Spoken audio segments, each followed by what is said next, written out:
Hello everyone, welcome to LearnMate Academy. I am Manaka Sundosh, your online teacher.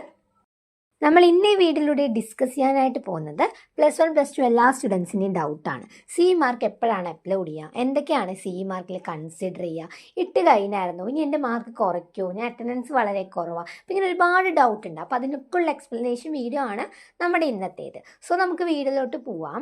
അതിന് മുമ്പായിട്ട് എനിക്ക് പറയാനുള്ളത്, ആദ്യമായാണ് നിങ്ങൾ ഈ ചാനൽ കാണുന്നതെങ്കിൽ തീർച്ചയായും സബ്സ്ക്രൈബ് ചെയ്ത് സപ്പോർട്ട് ചെയ്യണേ. അതുപോലെ തന്നെ നമ്മുടെ ഈ ഒരു ചാനലിൽ ഒരു ഫോക്കസ് ബൂസ്റ്റർ എന്ന് പറയുന്ന ഒരു ന്യൂ ബാച്ച് ലോഞ്ച് ചെയ്യാനായിട്ട് പോകുന്നുണ്ട്. ജസ്റ്റ് 20 ഡേയ്സിൽ നിങ്ങൾ ഇത്രയും 1 ഇയർ ആയിട്ട് പഠിച്ച എല്ലാ സംഭവങ്ങളും വളരെ ഈസി ഫോർമാറ്റിലാണ് നമ്മൾ ഡിസ്കസ് ചെയ്യാനായിട്ട് പോകുന്നത്. സോ ആർക്കെങ്കിലും ആ ഒരു ബാച്ചിൽ ചേരണം എന്ന് താല്പര്യം ഉണ്ടെങ്കിൽ തീർച്ചയായും കോൺടാക്ട് ചെയ്യണം. സോ കോൺടാക്ട് നമ്പർ ഞാനിവിടെ പ്രൊവൈഡ് ചെയ്യുന്നുണ്ട്, 7012787895. അപ്പോൾ നമുക്ക് വീഡിയോയിലോട്ട് പോവാം. അപ്പോൾ എല്ലാവരുടെയും ഉള്ള ഡൗട്ടാണല്ലേ, ഈ CE മാർക്ക് അപ്ലോഡ് ചെയ്ത് കഴിഞ്ഞോ, എപ്പോഴാണ് CE മാർക്ക് അപ്ലോഡ് ചെയ്യുക, CE മാർക്ക് ടീച്ചേഴ്സ് നന്നായിട്ട് പിടിക്കാൻ ചാൻസ് ഉണ്ടോ, ഇങ്ങനെയുള്ള കാര്യങ്ങൾ. അപ്പോൾ എനിക്ക് പറയാനുള്ളത്, നമ്മുടെ ഈ CE മാർക്ക് എന്ന് പറയുന്നത് മോഡൽ എക്സാമിനൊക്കെ ശേഷമാണ് അപ്ലോഡ് ചെയ്യുക. മോഡൽ എക്സാംസിൻ്റെ മാർക്ക് കൺസിഡർ ചെയ്യും, ഓൺ എക്സാമിൻ്റെ മാർക്ക്, ക്രിസ്മസ് എക്സാമിൻ്റെ മാർക്ക്. മെയിൻലി പറയുകയാണെങ്കിൽ നമ്മുടെ അക്കാദമിക് ഇയർ പെർഫോമൻസ് ബേസിലാണ് നമ്മുടെ ഈ CE മാർക്ക് അപ്ലോഡ് ചെയ്യുക കേട്ടോ. അപ്പോൾ നിങ്ങൾ ജസ്റ്റ് ഒന്ന് ആലോചിക്കണം, മോഡൽ എക്സാം കൂടി കഴിഞ്ഞിട്ടാണ് ആ ഒരു മാർക്കൊക്കെ കൺസിഡർ ചെയ്തുകൊണ്ടാണ് എന്ത് അപ്ലോഡ് ചെയ്യുക, നമ്മുടെ ഈ CE മാർക്ക് അപ്ലോഡ് ചെയ്യുക. അപ്പോൾ മെയിൻലി പറയുകയാണെങ്കിൽ നമ്മുടെ അക്കാദമിക് ഇയർ പെർഫോമൻസിൻ്റെ ബേസിലാണ് CE മാർക്ക് വരിക കേട്ടോ. പിന്നുള്ളവരുടെ ജനറലി ഒരു ഡൗട്ടാണ്, ഈ CE മാർക്ക് ടീച്ചേഴ്സ് കട്ട് ചെയ്യുമോ, എനിക്കാണെങ്കിൽ തീരെ അറ്റൻഡൻസ് ഇല്ല, മാർക്ക് ഈ എക്സാംസിനൊക്കെ കുറവാണ്, സോ ടീച്ചേഴ്സ് പിടിക്കാൻ ചാൻസ് ഉണ്ടോ എന്നുള്ളതൊക്കെ.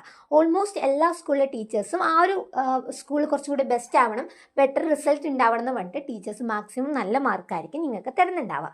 എങ്കിലും നിങ്ങൾ കുറച്ചൊക്കെ മാർക്ക് കുറവാണ് എന്നുള്ള സ്റ്റുഡൻസിന് പോലും ഒരു 2 or 3 മാർക്സ് മാത്രമായിരിക്കും ടീച്ചേഴ്സ് കട്ട് ചെയ്യുക. ബാക്കിയുള്ള മാർക്ക് നിങ്ങൾക്ക് എന്തായാലും CE മാർക്ക് എന്ന രീതിക്ക് ഇട്ട് തരുന്നതായിരിക്കും.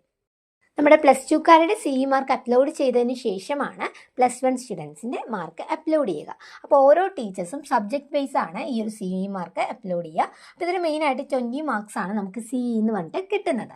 അപ്പോൾ നിങ്ങൾ വേറൊരു കാര്യത്തിൽ ഒരു ഡൗട്ട് വരാൻ ചാൻസ് ഉണ്ട്, ഈ CE മാർക്ക് 20 ഉണ്ട്, അല്ലാതെ എനിക്കിപ്പോൾ ആ ഒരു സബ്ജക്റ്റിൽ ഒരു 10 or 50 മാർക്കാണെങ്കിൽ പാസ് ആവാൻ ചാൻസ് ഉണ്ടോ, അപ്പോൾ ടോട്ടൽ 35 മാർക്ക് ആയില്ലേ എന്നുള്ളത്. അപ്പോൾ അങ്ങനെയല്ല, ഈ CE മാർക്ക് നമുക്ക് 10 ആവാം, 15 ആവാം, 18 ആവാം, അതെന്താണെങ്കിലും ആ CE മാർക്കിൻ്റെ ആ ഒരു കൺസിഡറേഷനിലാണ് പോവുക. പക്ഷേ നമ്മൾ എഴുതി മേടിക്കേണ്ട മാർക്കുണ്ട്. ഇപ്പോൾ 60-ലാണെങ്കിൽ 80 മാർക്സ് ആണ് നമ്മുടെ പാസ് മാർക്ക് എന്ന് പറയുന്നത്, 80-ലാണെങ്കിൽ 24 ആണ്. ഇപ്പോൾ ഈ ഒരു പാസ് മാർക്ക് നമ്മൾ എഴുതി തന്നെ മേടിക്കണം, അല്ലാതെ CE മാർക്ക് ഉണ്ട് സോ ഇത് നമുക്ക് എഴുതി മേടിച്ചില്ലെങ്കിൽ കുഴപ്പമില്ല, അങ്ങനത്തെ ഒരു കൺസെപ്റ്റ് നിങ്ങൾക്ക് വരാൻ പാടില്ല. ബിക്കോസ് എഴുതി മേടിക്കേണ്ട മാർക്ക് നിങ്ങൾ എഴുതി തന്നെ മേടിക്കണം. ഈ CE മാർക്ക് എന്തിനാ മെയിൻലി ഹെൽപ്പ് ചെയ്യാന്ന് വെച്ചാൽ നമ്മുടെ പെർസെൻറ്റേജ് ഇൻക്രീസ് ചെയ്യാൻ വേണ്ടിയിട്ടായിരിക്കും. അപ്പോൾ നിങ്ങൾക്കറിയാം, നിങ്ങളിപ്പോൾ എഴുതിയിട്ട് ഒരു 30 മാർക്ക് മേടിച്ചു എന്ന് കരുതുക, ആ സമയത്ത് ഈ 20 കൂടെ ആഡ് ആകുമ്പോൾ എത്രയാണ് നിങ്ങൾക്ക് കിട്ടുക, 50 മാർക്കാണ്. സോ CE മാർക്ക് കറക്റ്റായിട്ട് ഫുൾ മാർക്ക് കിട്ടുകയാണെങ്കിൽ നിങ്ങൾക്ക് പെർസെൻറ്റേജ് ഇൻക്രീസ് ആവാൻ വേണ്ടിയിട്ട് കുറച്ച് ബെനിഫിറ്റ് ഉള്ളതായിരിക്കും. നമ്മളുടെ അറ്റൻഡൻസും കാര്യങ്ങളും കൃത്യമായി ക്ലോസ് ആയി നമ്മുടെ മോഡൽ എക്സാംസ് ഒക്കെ കഴിഞ്ഞതിന് ശേഷം മാത്രമാണ് നമ്മുടെ ഈ CE മാർക്ക് അപ്ലോഡ് ചെയ്യുക. അത് മാക്സിമം അത്രയ്ക്ക് കട്ട് ചെയ്യില്ല, ആരുടെയും കട്ട് ചെയ്യുകയാണെങ്കിൽ മാക്സിമം കൂടിപ്പോയാൽ 3 മാർക്സേ കട്ട് ചെയ്യുള്ളൂ. സോ നിങ്ങൾ ഈ ഒരു കാര്യത്തിൽ വെറീഡ് ആവേണ്ട കാര്യമില്ല കേട്ടോ. വീഡിയോ ഇഷ്ടമായെങ്കിൽ തീർച്ചയായും ലൈക്ക് ചെയ്യണം, ഷെയർ ചെയ്യണം, സബ്സ്ക്രൈബ് ചെയ്യണം.